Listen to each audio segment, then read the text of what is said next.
क्या आपको पता है लोगों ने शिव व काली को महाकाल व महाकाली की उपाधि क्यों दी तथा कुछ लोग परमात्मा आदि को क्यों नकारते हैं? आइए मनुष्य, पृथ्वी, ब्रह्मांड आदि के विनाश को रोकने के लिए, मनुष्य, पृथ्वी, ब्रह्मांड आदि के उज्ज्वल भविष्य को बनाने के लिए, मनुष्य, पृथ्वी, ब्रह्मांड आदि के भूत, वर्तमान व भविष्य के सत्य को जानते हुए सभी प्रकार के ज्ञान के साथ साथ सभी प्रकार के सर्वश्रेष्ठ नियमों के बारे में भी जानते हैं तथा साथ ही इन नियमों को सभी की सुविधानुसार लागू भी करते हैं। चलिए शुरू करते हैं।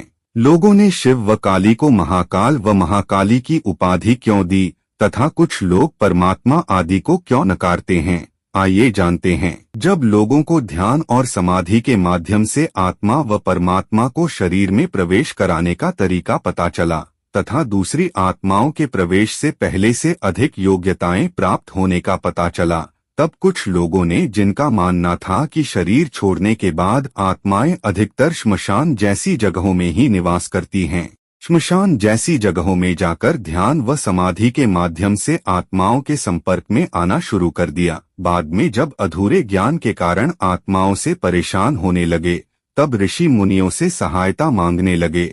तब ऋषि मुनियों ने आत्माओं से प्रभावित लोगों की मदद करने के लिए फिर से आत्मा से संबंधित ध्यान करना शुरू कर दिया।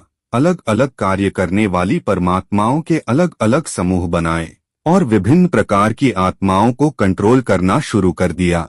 इस बीच ऋषि मुनियों ने परमात्माओं व आत्माओं को मनुष्य के शरीर में प्रवेश कराने के तथा शरीर से बाहर निकालने के विभिन्न तरीकों को खोज लिया था। लेकिन एक दौर ऐसा आया जब कुछ अन्य लोगों को भी परमात्माओं व आत्माओं को मनुष्य के शरीर में प्रवेश कराने के तथा शरीर से बाहर निकालने के विभिन्न तरीकों के बारे में पता चल गया। तब ज्ञान का गलत प्रयोग करने वाले लोगों ने तथा गलत जानकारी प्रस्तुत करने वाले लोगों ने खुद की जानकारी को सही बनाए रखने के लिए, अर्थात खुद को सही साबित करने के लिए, लोगों को परमात्मा के संपर्क में आने से रोकने की कोशिश की। ऐसा करने के लिए श्मशान जैसी जगहों में जाकर गलत कार्यों को करने वाली आत्माओं के अलग अलग समूह बनाए और ऐसी आत्माओं की मदद से लोगों को अत्यधिक परेशान करना शुरू कर दिया और लोगों से कहने लगे, ऋषि मुनि जैसे लोग परमात्मा के माध्यम से अब किसी को भी ठीक नहीं कर सकते हैं, क्योंकि परमात्मा ने उनका साथ देना छोड़ दिया है। जैसा कि आपको पता है,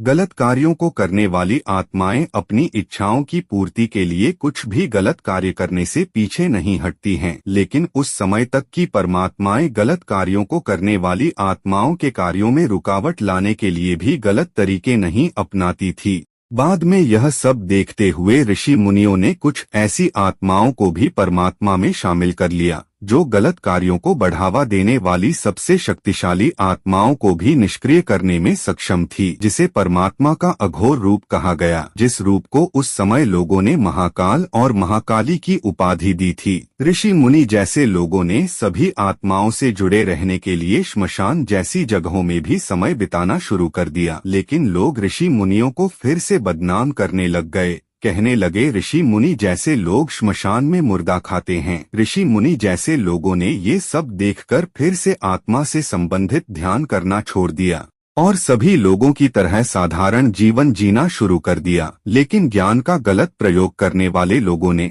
तथा गलत जानकारी प्रस्तुत करने के साथ साथ सही कार्य करने वाले लोगों ने ऋषि मुनियों के द्वारा किए जाने वाले कार्यों को अपने अनुसार करना जारी रखा, जिन्हें हम ब्राह्मण, बाबा इत्यादि नामों से जानते हैं। लेकिन ब्राह्मण व बाबा जैसे लोग आत्मा, परमात्मा आदि के रहस्य को अभी तक पूरी तरह से नहीं सुलझा पाए हैं, क्योंकि वे गलत तरीकों अर्थात गलत नियमों तथा गलत जानकारियों के साथ आगे बढ़ रहे हैं। इसलिए कुछ लोग परमात्मा आदि को नकारते हैं। अभी के लिए बस इतना ही, और हाँ, हमेशा की तरह मनुष्य, पृथ्वी, ब्रह्मांड आदि के विनाश को रोकने के लिए, मनुष्य, पृथ्वी, ब्रह्मांड आदि के उज्जवल भविष्य को बनाने के लिए हमारे साथ जुड़े रहें। जय मनुष्य, जय पृथ्वी, जय ब्रह्मांड। कृपया कमेंट बॉक्स में जरूर बताएं कि आने वाली वीडियो किस टॉपिक के साथ बनाएं। मिलते हैं जल्दी से नए टॉपिक के साथ। और हाँ, यदि आप इस मिशन को सपोर्ट करने के लिए कुछ धनराशि देना चाहते हैं या देने के लिए सक्षम हैं, तो स्क्रीन पर दिए गए क्यूआर कोड का उपयोग कर सकते हैं। यदि आप अधिक धनराशि देने के लिए सक्षम हैं, तो देने में घबराइए नहीं, क्योंकि आप सभी लोगों के द्वारा दी गई धनराशि का उपयोग मानव आदि के कल्याण के लिए किया जाता है, वो भी कल की भगवान के सानिध्य में।